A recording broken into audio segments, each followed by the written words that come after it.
Bonsoir, c'est le 20h du dimanche, un journal magazine. On retient à la une. Les états généraux de la justice auront duré 3 jours à Kinshasa. Des assises pour établir le diagnostic en vue de réformer le système judiciaire congolais. La population attend beaucoup de retombées de ces réflexions. Vous suivrez leurs réactions dans ce journal. Le dossier de cette édition parle de ces pharmacies hors normes qui pullulent à travers la capitale congolaise. Un autre secteur de la vie nationale pour lequel un réel redressement s'impose pour le bien de la population. Et retenez également que les eaux des pluies menacent de couper de nouveau la route nationale numéro 1 au niveau de la commune de Mongafula, empêchant ainsi le trafic entre Kinshasa et le Congo central avec toutes ses répercussions sur le quotidien des Kinois. Une situation perçue comme un cas d'extrême urgence. Ceci justifie cette intervention de l'agence congolaise des grands travaux sur place. C'était là le sommaire. Madame, Messieurs, bienvenue à ce journal et nous démarrons bien entendu avec l'actualité.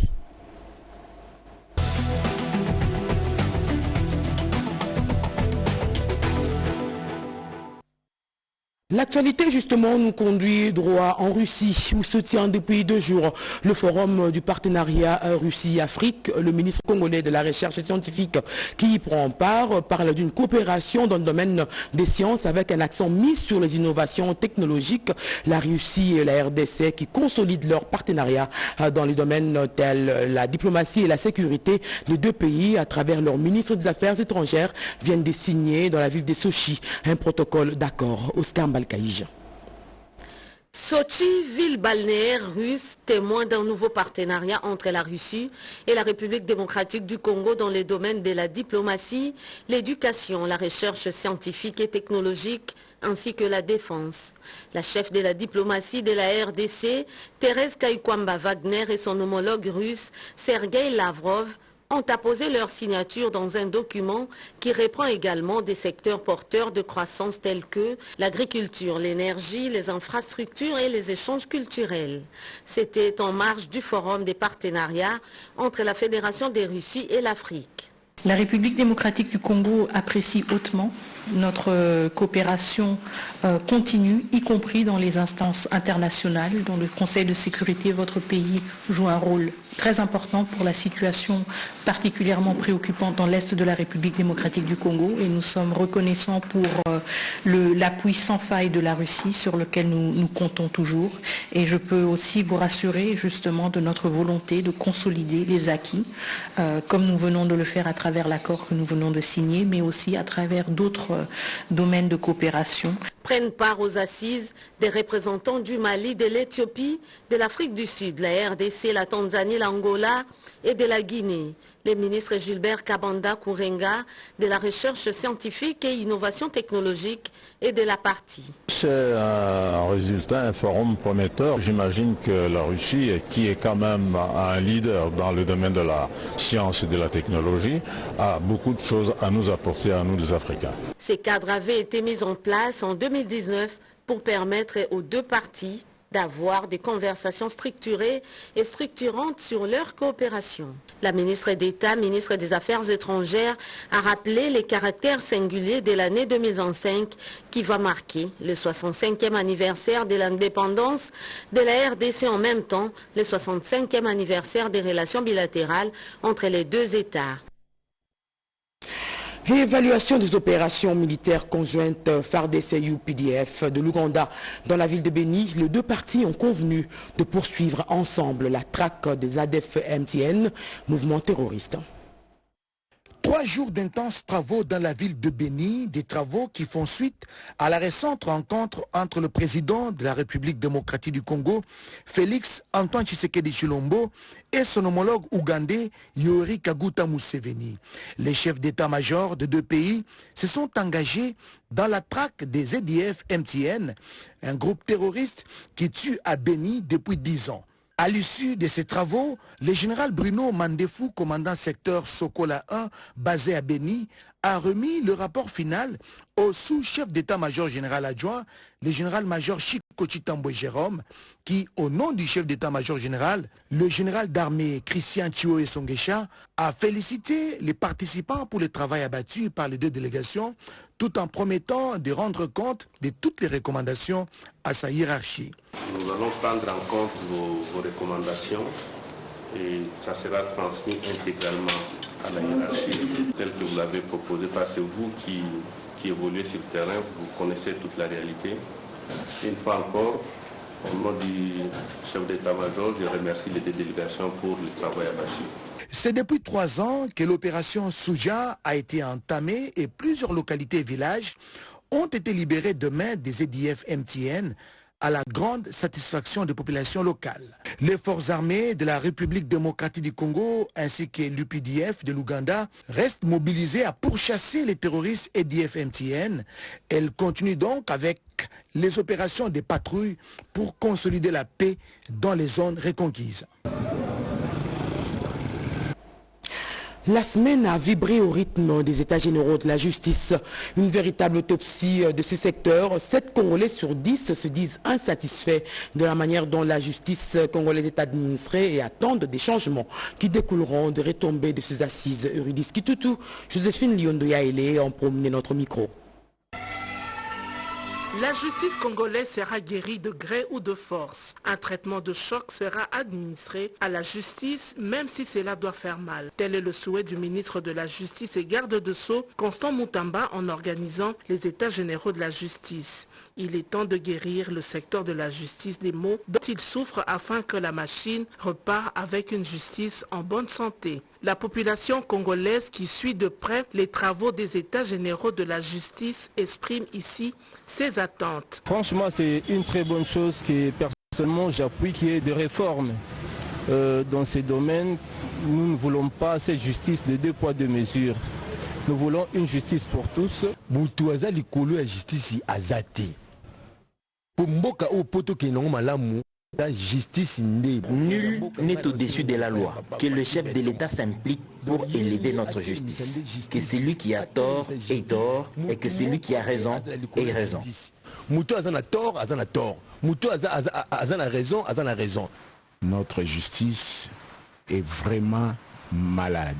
Et je ne sais comment je peux comparer cette maladie-là. C'est plus que les mpox, c'est plus que la grippe aviaire, c'est plus que les cancers même. Avec cette grave maladie qu'a notre justice, donc notre pays ne sera pas élevé dès lors que on laisse les gens détourner l'argent de l'État. Qu'est-ce que vous pouvez vous attendre à une justice pareille? Bakondi bango mokonde ba belisa justice.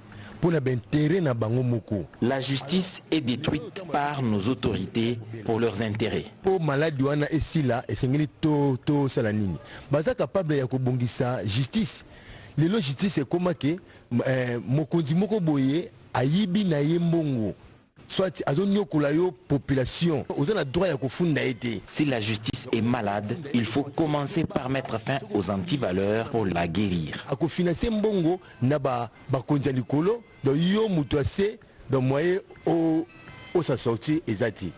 Donc, les consultations populaires organisées à travers le pays avaient un seul objectif, celui de mettre les citoyens au devant de la scène pour penser, diagnostiquer, puis proposer la thérapie administrée à cette justice malade. Et sur instruction du chef de l'État congolais en Conseil des ministres, les Koulouna, entendez des jeunes inciviques, sont jugés en audience foraine, initiative accueillie avec satisfaction par la population interrogée par Joséphine Liondo et Fifi Mukundi. À Kinshasa, les audiences foraines de bandits urbains appelés Koulouna et des autres criminels ont démarré depuis le jeudi 31 octobre 2024 et vont se poursuivre à travers les provinces. Les témoins oculaires de ces procès publics apprécient déjà la concrétisation de cette recommandation du Conseil des ministres. Ces procès publics s'est déroulé à proximité de mon magasin. Nous avons apprécié du fait que les autres jeunes ont été interpellés à ne pas imiter les pratiques de ces criminels.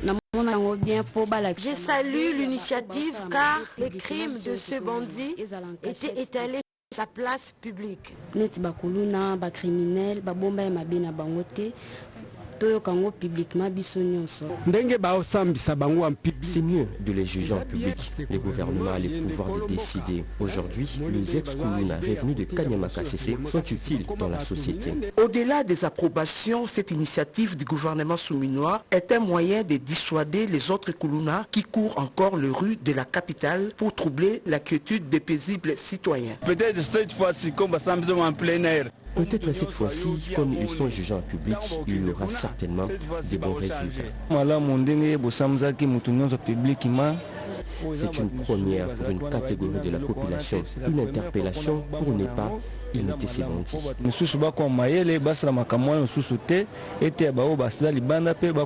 Occasion pour certains d'apprendre quelques étapes de procédure judiciaire. J'ai apprécié le déroulement de ces procès, surtout les interactions entre les juges et les avocats. Au dur de cette frange de la population, cette initiative du gouvernement apporte une plus-value dans la lutte contre le banditisme urbain.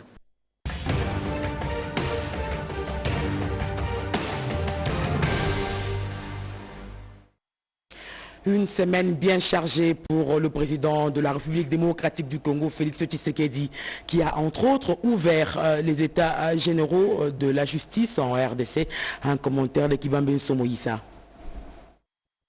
Magistrat suprême, le président de la République Félix-Antoine Tshisekedi Tshilombo a assisté en début de semaine au Palais du Peuple à l'audience publique solennelle et foraine de la rentrée judiciaire 2024-2025 du Conseil d'État. L'activité se tient conformément à l'article 24 alinéa 1er de la loi organique portant organisation et fonctionnement des juridictions de l'ordre administratif. Une occasion pour le bâtonnier national Michel Chebele Makoba de faire le plaidoyer sur le rôle de la médiation et la conciliation dans l'exécution des arrêts du Conseil d'État.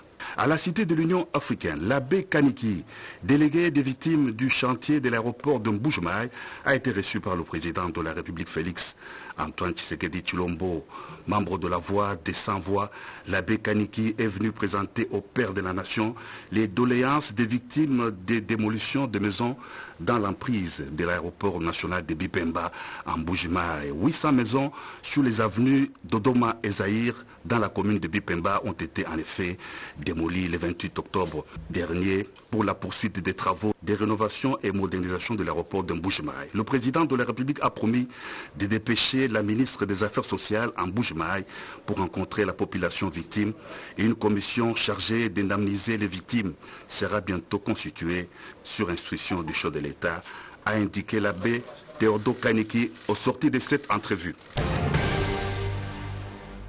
3 ambassadeurs extraordinaires et plénipotentiaires, respectivement, du Royaume d'Arabie Saoudite, de la République italienne et de la République fédérale d'Éthiopie, ont tour à tour présenté leurs lettres de créance le jeudi 7 novembre au président de la République Félix-Antoine Tshisekedi Tshilombo au chapiteau de la Cité de l'Union africaine. Le premier reçu par le chef de l'État, l'ambassadeur Abdulaziz Mohamed Al-Badi d'Arabie Saoudite est marié et père de 2 enfants. Le diplomate saoudien a eu une maîtrise en administration publique avec mention plus grande distinction obtenue aux États-Unis d'Amérique. L'ambassadeur Abdulaziz est aussi détenteur d'un diplôme supérieur en études diplomatiques du ministère saoudien des Affaires étrangères avec mention grande distinction et une licence en sciences politiques de l'université Roi Saoud. C'était ensuite au tour de l'ambassadeur d'Italie Sabato Franco Sorrentino de présenter ses lettres de créance au président de la République. Il est diplômé en sciences politiques de l'Institut universitaire oriental de Naples. Entré dans la carrière diplomatique en 2002, le diplomate italien a exercé les fonctions de secrétaire des légations à la Direction générale des pays d'Amérique.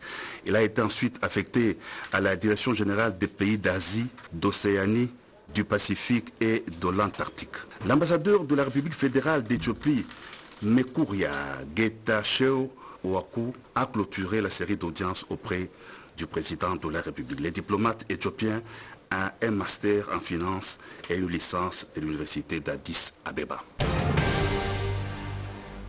Diplomatie toujours. Le président de la République, Félix-Antoine Tshisekedi Tshilombo, a eu des entretiens à la Cité de l'Union africaine avec l'ambassadrice de Belgique en RDC, Roxane de Bilderling, sur des sujets relevant des relations bilatérales entre Kinshasa et Bruxelles. Des questions liées aux investissements européens étaient évoquées au cours des échanges. Le vendredi, le chef de l'État, Félix-Antoine Tshisekedi Tshilombo, a présidé à la Cité de l'Union africaine la 21e réunion du Conseil des ministres. La communication du président de la République, l'état de l'administration du territoire, la situation sécuritaire, la situation épidémiologique en RDC, les missions de contrôle des opérations économiques notamment, étaient à l'ordre du jour de la réunion hebdomadaire du Conseil des ministres. Les eaux du lac Kivu qui débordent, les élections Massimanimba en perspective. Voilà autant de sujets qui ont marqué la semaine. Sélection d'Edi Tchala. La semaine qui s'achève était riche en actualité. En voici l'essentiel. Il s'est ouvert à Genève la 47e session du groupe de travail sur l'examen périodique universel. La République démocratique du Congo, représentée par une importante délégation, conduite par la ministre des Droits humains, a présenté l'état de la promotion et de la protection des droits humains. Pendant ce temps à Goma, la ministre d'État, ministre des Affaires étrangères, coopération internationale et francophonie, le ministre rwandais des Affaires étrangères et celui de l'Angola, médiateur dans le processus de Luanda, se sont retrouvés pour le lancement du mécanisme de vérification ad hoc renforcé. Les 18 officiers angolais, les 3 Congolais et les 3 Rwandais qui les composent ont officiellement été présentés.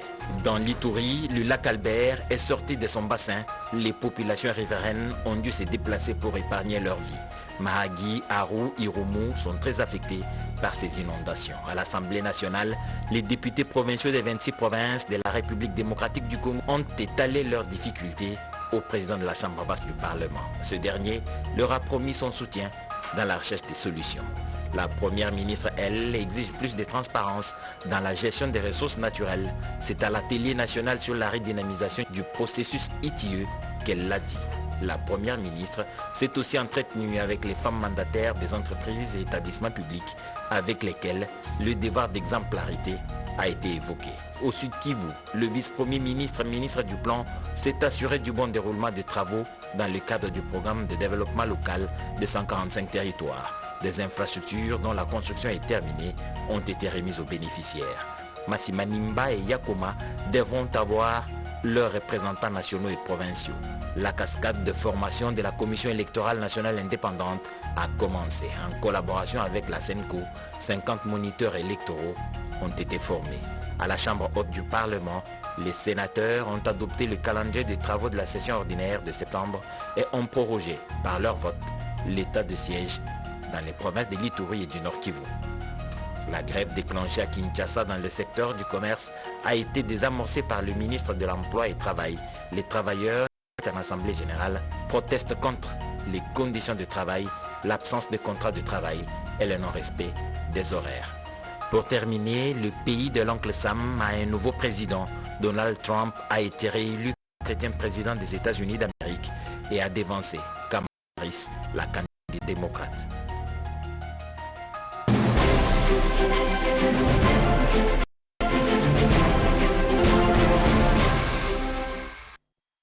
Premier dossier de ce journal, des pharmacies hors normes pullulent dans la ville, une situation qui risque de créer plus de maladies plutôt que d'en guérir.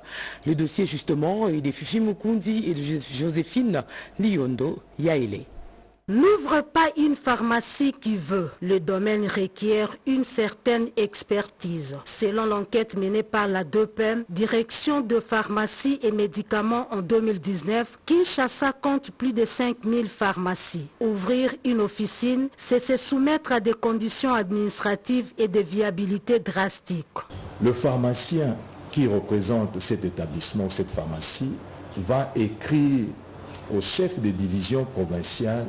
C'est cet avis d'implantation qui va permettre qu'on puisse équiper la pharmacie. Parce que l'avis d'implantation, c'est une première étape. Et dans cette première étape, il y a deux conditions.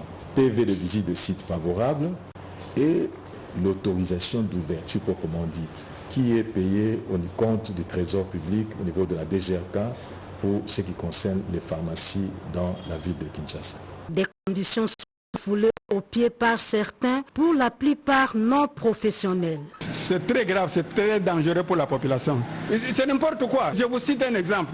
Il y a un type qui fume ma sentinelle, mais il a ouvert une pharmacie à Livoulou, c'est lui-même qui va dans cette pharmacie. Quelqu'un qui ne sait ni lire ni écrire. Je voudrais que vous sachiez une chose, tout médicament est un poison. Même l'aspirine peut tuer quelqu'un. Les médicaments normalement doivent être très bien conservés. La conservation des médicaments est un facteur très important. Un fabricant marqué sur son produit que le produit va périmer dans 2 ans ou bien dans 3 ans. Mais quand ce produit est très mal conservé, ce produit peut périmer même en 2 mois ou en 3 mois. Ignorant toute pratique des domaines où l'acteur s'appelle pharmacien et appartient à un ordre, la population s'expose à un danger fatal. Quand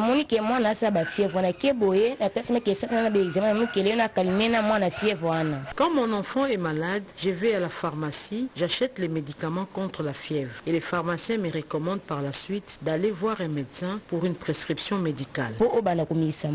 Ce que je déplore aussi est que la majorité de nos pharmacies ici à Kinshasa, il se permet de vendre même les produits sans ordonnance, ce qui n'est pas normal ailleurs. Et vous partez dans une pharmacie, on vous vend même des produits qui nécessitent une ordonnance. Comment éviter le pire face à l'imposture dans les officines? Pour le moment, les pharmaciens inspecteurs vont passer en revue les pharmacies pour vérifier si les conditions minimales de fonctionnement sont réunies.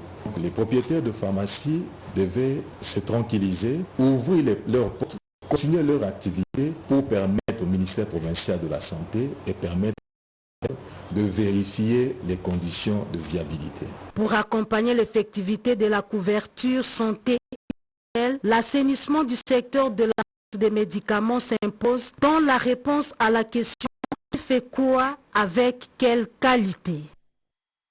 Et vous savez certainement qu'il existe une journée mondiale consacrée à la radiologie. C'est le 8 novembre de chaque année. En RDC, par exemple, l'accès aux services d'imagerie est encore un luxe pour le commun des Congolais. Le dossier est de Blandine Wavingana. L'innovation technologique en toile de fond, des appareils d'imagerie tels que la radiographie, le scanner, l'échographie, l'imagerie par résonance magnétique IRM et tant d'autres apportent une fiabilité sans précédent dans le diagnostic. Jadis, des pathologies difficiles à identifier, aujourd'hui dans un laps de temps, sont détectées pour une prise en charge dans le délai. Aujourd'hui, nous disons que l'imagerie, c'est le gold standard de beaucoup de pathologies et c'est le point de départ d'un bon traitement. On ne peut pas aujourd'hui traiter comme si c'était le traditionnel. On vous amène malade, vous dépistez, vous dites que non, on prend les traitements et puis on se limite là. Non. Et lorsque vous êtes malade, on doit arriver à faire de l'imagerie. On veut connaître ce que le malade a comme pathologie pour que sa prise en charge soit correcte. Aujourd'hui, on s'est dit qu'il faut entrer à l'intérieur du corps humain sans ouvrir, par exemple sans passer par la chirurgie, voir d'abord de quoi il s'agit. Ensuite, on peut dire au chirurgien, tu peux ouvrir parce que nous avons vu qu'il s'agit d'une maladie opérable. Malgré cette évolution de l'imagerie, l'accès de ces services en RDC demeure un casse-tête pour des milliers de Congolais car ces équipements ne sont pas disponibles dans plusieurs hôpitaux. Cela s'ajoute le coût élevé. À côté de l'échographie. Avant d'être opéré, j'ai effectué une échographie. Au départ, je n'avais pas d'argent pour cet examen d'imagerie. J'ai demandé de l'aide à ma famille.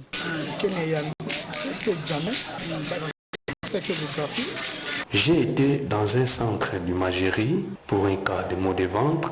Les prix fixés en dollars étaient trop élevés. Je demande aux autorités de nous aider à faire baisser les prix d'imagerie. Donc il y a des gens qui peinent à accéder à ce genre d'imagerie. Surtout les nouvelles méthodes d'imagerie qu'on appelle l'imagerie en coupe, scanographie notamment et l'IRM, l'imagerie par résonance magnétique. Tout le monde n'a pas accès à ce genre d'imagerie parce que ça coûte cher. Un examen par exemple d'imagerie du cerveau, un scanner du cerveau coûte $150. Allez-y, imaginez que $150, ce n'est pas la portée de tout le monde. Donc déjà, pour ceux qui travaillent, c'est déjà un problème, mais ceux qui ne travaillent pas, ça sera encore un grand problème. Aujourd'hui, l'échographie vraiment est à la portée de tout le monde parce que c'est bas, c'est relatif, le coût est bas. Il y a aussi la radiographie conventionnelle qui est aussi accessible à la population, parce que là aussi, c'est peut-être acceptable. Mais quand on évolue vers le scanner, vers l'IRM, là, ça devient difficile. Face à ces difficultés d'accessibilité à l'imagerie, le gouvernement doit doter différentes formations sanitaires publiques en équipement d'imagerie de nouvelle génération afin de faciliter la population à y accéder à un coût acceptable. Le tissage du raffia, une tradition, une culture dans certaines tribus congolaises, une monnaie d'échange et un costume de danse traditionnel. Mais dans sa fabrication, elle requiert donc une technicité qui se transmet de génération en génération. Hélas, ceci ne passionne pas du tout les jeunes de ce siècle. Berthe Mukonkole, Deninkungi, troisième dossier de ce magazine.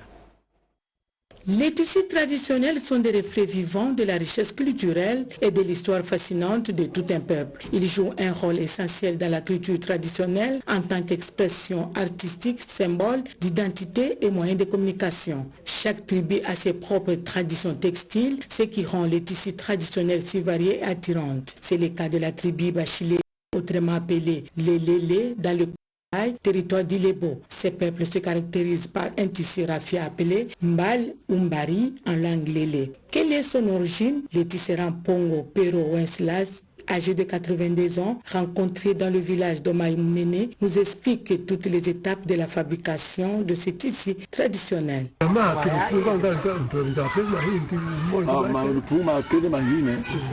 Nous obtenons les raffias à partir de jeunes feuilles de palmier à raffia. Ces fibres, nous les épluchons et déchirons en petites bandes au moyen d'un peigne appelé hani.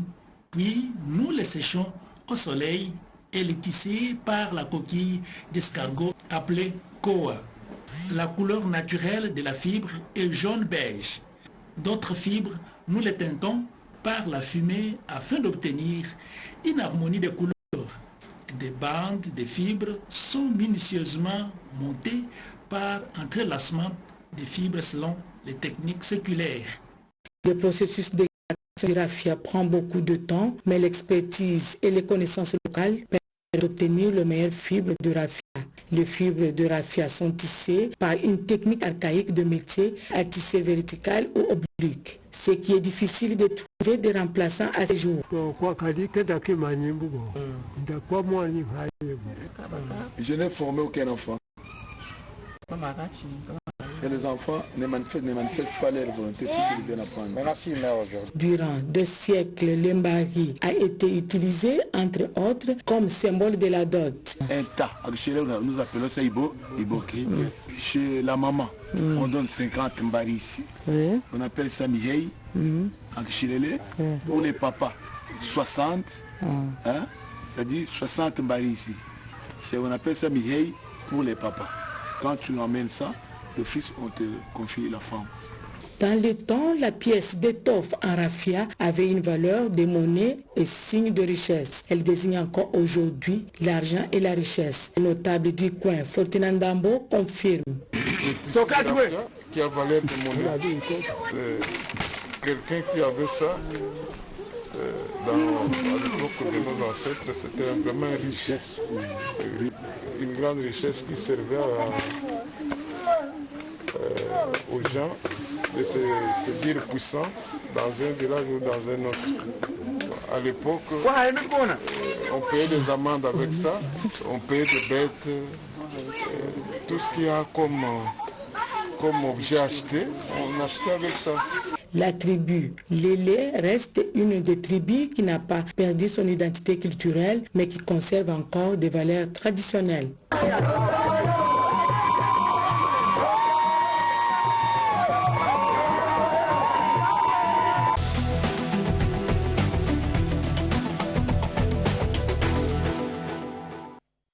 Et dans la suite de l'actualité, on retient que le ministre du Congo-Brazzaville en charge de l'Intérieur séjourne depuis ce dimanche à Kinshasa. Son homologue de la RDC, Jacquemain Chabani, l'a chaleureusement accueilli au Bichangobila. Il vient ainsi assister à l'ouverture de la 10e session ordinaire de la Commission spéciale défense et sécurité entre les deux pays qui démarre demain lundi. Donc, reportage Boubouanan Mokonzi.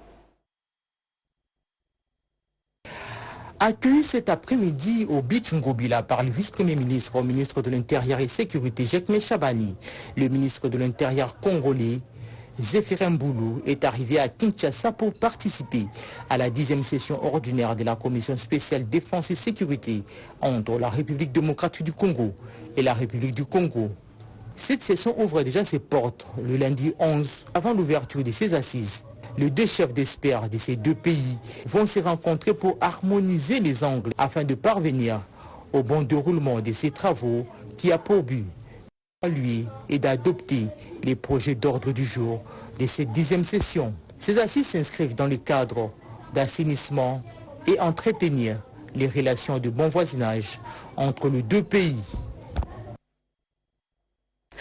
Et puis un partage d'expérience entre les délégations d'experts congolais des infrastructures de Kinshasa et Brazzaville sur la concession long terme comme solution pour la gestion pérenne des corridors routiers. Un atelier de 2 jours tenu en République du Congo. Erudis Kitutu. Cette clôture a été marquée par des échanges entre les participants à ces travaux qui ont réuni plusieurs délégations de pays africains, dont notamment des ministres, ambassadeurs et des directeurs généraux des structures du secteur des infrastructures et travaux publics.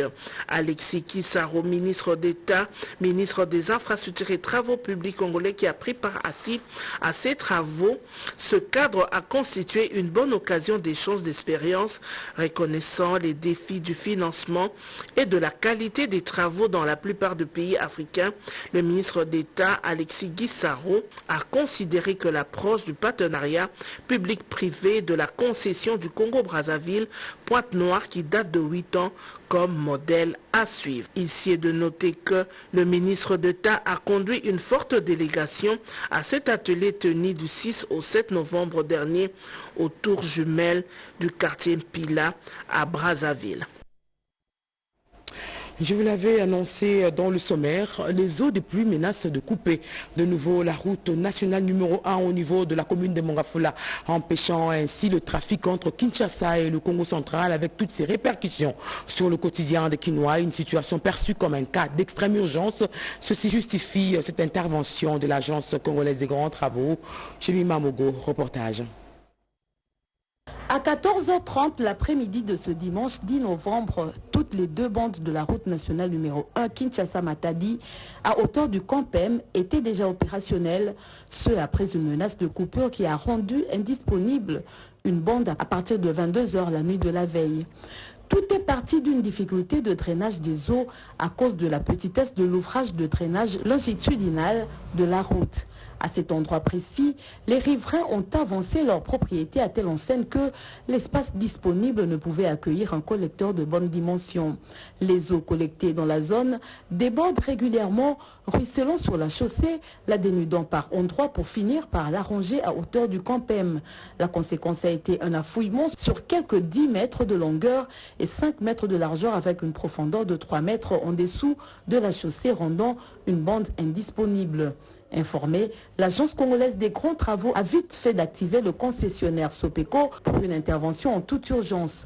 Tôt le matin de ce dimanche 10 novembre, les premiers camions de matériaux pour le remblayage du sillon seront arrivés sur le site et le travail a commencé pendant qu'un effort de gestion de la circulation de manière alternée selon l'essence sur le site des travaux a été mis en place avec le concours de la police de circulation routière.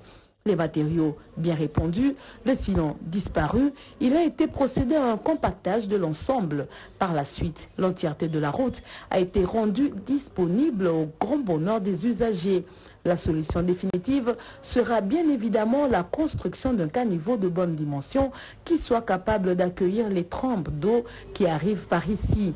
Pour cela, il faudra dégager l'emprise de la route en procédant à la démolition des bâtisses qui s'y trouvent.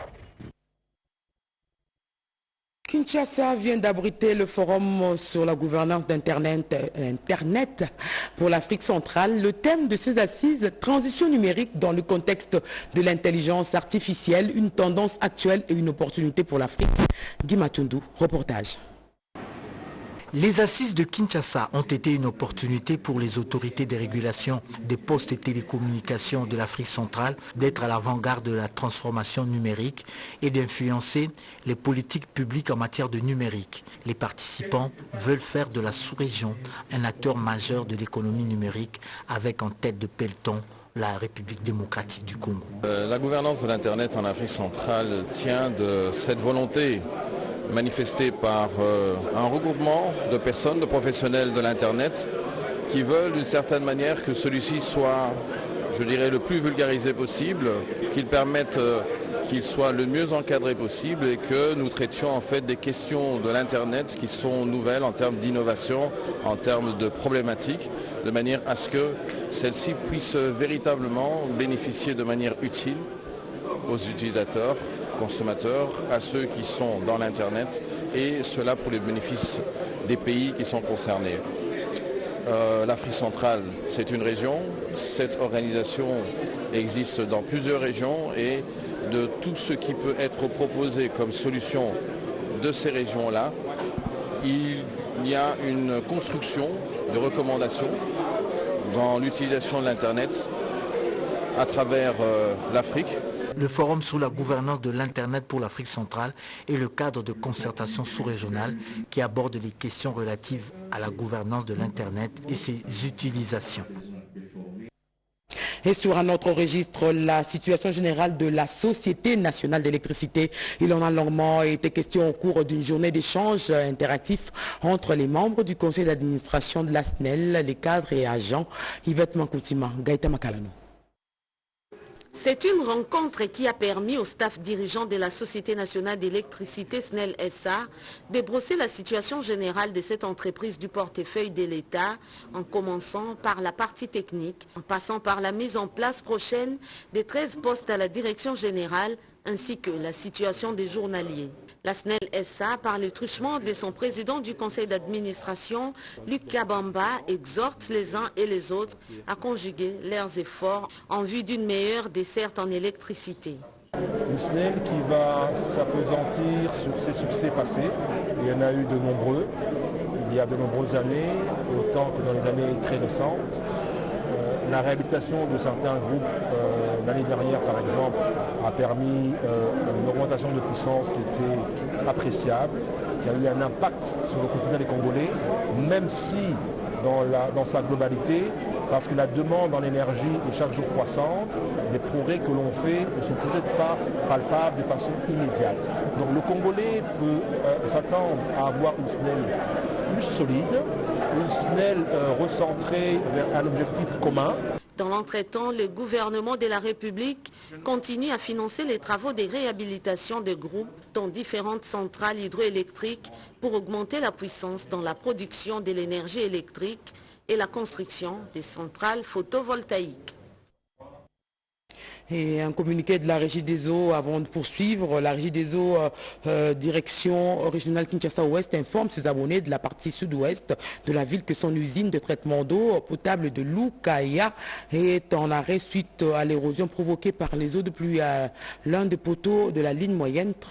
Tension de 30 kV menacée d'écroulement, des manques d'eau et des perturbations observées dans la fourniture d'eau dans les communes et quartiers ci-après.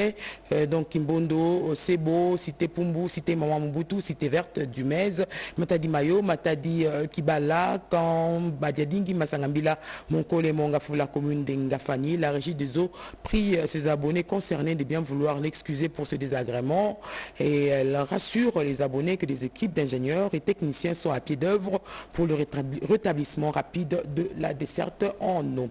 Et deux éléments politiques avant de boucler. Fifi Masuka, à la tête d'une forte délégation des partis politiques, est en ligne de front pour soutenir la révision constitutionnelle. Une façon également de soutenir sa famille politique, l'Union Sacrée. Elle l'a dit à son secrétaire permanent, le professeur André Mbata, en reportage de Robert Ndaye de Turbo Chimanga. Enjeu politique de l'heure oblige la révision constitutionnelle annoncée par le président de la République. Des sujets abordés par la présidente de la plateforme AN-A25, Fifi Masuka Saini, avec le secrétaire permanent de l'Union sacrée de la Nation, le professeur André Mbatabetukume Soumangu. La gouverneure du Lualaba était accompagnée des députés provinciaux, nationaux et sénateurs pour une prise de contact entre les différents regroupements politiques sous sa direction. Des échanges fructueux sur la redynamisation de la méga plateforme présidentielle. Le secrétaire permanent a insisté sur la cohésion et l'unité entre membres des regroupements. Occasion pour le professeur André Mbatabetukume Soumangu d'aborder des questions non seulement liées à l'harmonie au sein de la plateforme de Fifi Masuka, mais aussi à l'implication directe au soutien des Lualabé derrière le chef de l'État, Félix Antoine Tshisekedi Tshilombo. Aujourd'hui, nous avons l'adresse. Notre adresse, c'est ici, mais ici, je viens en tant qu'autorité morale de notre plateforme Fifi Masuka Saini qui a à son sein AN, A24, A25 avec ses 26 députés ainsi que ses 7 sénateurs. Nous sommes venus à l'adresse voir notre maison, notre bureau, pour pouvoir se ressourcer par rapport à tous les enjeux qui sont des leurs et montrer aussi l'unité autour du président de la République, que nous sommes ces lieutenants qui seront toujours sur terrain pour faire briller sa vision. Des insignes de l'Union sacrée, au nombre duquel des chemises, képis, écharpes et parapluies ont été remis à la gouverneure du Lualaba. Question d'assurer la visibilité de l'Union sacrée de la Nation. Les parapluies a tout son sens, déclare le professeur André Mbatabetukume Soumangu. C'est comme une poule qui couvre ses œufs. Le président de la République, Félix Antoine Tshisekedi Tshilombo, est le protecteur de l'intégrité territoriale de la République démocratique du Congo. Au niveau du secrétaire permanent, nous sommes très heureux de recevoir. C'est la maison de l'Union sacrée. Ils sont venus pour la première fois et tout cela va contribuer davantage à la redynamisation de notre plateforme. Nous sommes tout simplement dans le processus tel que voulu par son Excellence Félix Antoine Tshisekedi Tshilombo, président de la République, chef de l'État, haute autorité politique de l'Union sacrée de la Nation, qui a voulu nous puissions redynamiser notre plateforme. Au terme de ces échanges, la présidente de la plateforme s'est dite satisfaite et félicite le secrétaire permanent pour le siège de l'Union sacrée de la Nation, un siège à la taille de la plateforme du chef de l'État. La presse a visiblement son rôle à jouer dans la campagne en faveur de la révision de la Constitution congolaise. Les journalistes et patrons des médias de Lubumbashi sensibilisés sur cette question. Commentaire. D'entrée des jeux, Fabien Moutombe, cadre de l'UDPS et notable Katangé Athénée, a fixé les hommes des médias sur les motivations de son parti pour la révision ou les changements de la Constitution. À la question de l'opportunité et l'utilité de ces démarches initiées par les chefs de l'État pendant cette période, Fabien Moutombe répond « L'État est arrivé de réaliser la promesse d'Étienne Tshisekedi Wamulumba de Rez Mémoire. Une fois l'UDPS au pouvoir, cette Constitution sera changée. » Quel est le testament du docteur Étienne Tshisekedi Wamulumba? Ça signifie quoi, messieurs les journalistes? Ça signifie que la quête du changement de la Constitution aujourd'hui n'est pas une réflexion spontanée. C'est quelque chose que nous avions déjà commencé depuis 2006. C'est quelque chose de mûri. Poursuivant, les notables Katangé a relevé quelques dispositions de la Constitution qui fâchent. La loi Bakashika définissait que le sol et les sous-sols appartenaient au peuple congolais. Le projet de société de l'UDPS, nous caressons le fédéralisme. Le véritable fédéralisme qui va rapprocher les sommets à la base. Mais cette constitution nous donne une structure hybride. C'était aussi l'occasion pour lui d'annoncer le début de l'opération des récoltes des 100 000 signatures à déposer au Parlement. Communiqué de presse, le Fonds de promotion de l'industrie FPI porte à la connaissance de l'opinion que certaines vidéos qui circulent cette semaine dans les réseaux sociaux font état d'un malaise entre le ministre de l'Industrie et Développement des PME, PMI, son Excellence Louis Watoum Kabamba et le directeur général Bertin Moudimou Tshisekedi.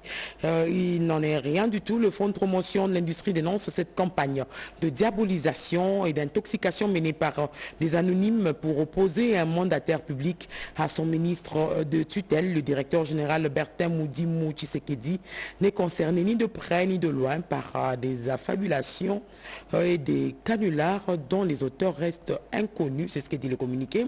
Le FPI met en garde tous ceux qui propagent des fausses informations autour d'un conflit imaginaire entre le ministre Louis Watoum Kabamba et le directeur général Bertin Moudimou Tshisekedi, deux personnalités qui travaillent en parfaite harmonie pour le développement du secteur industriel en RDC. Voilà, c'est l'île de communication qui a signé le communiqué. Fin de ce journal, réalisé par Yolande Voka, coordination éditoriale Eurydice Kitutu. Bobo Anan Mokonzi vous présentera l'édition de 23h. Madame, Messieurs, bon début de semaine à tous.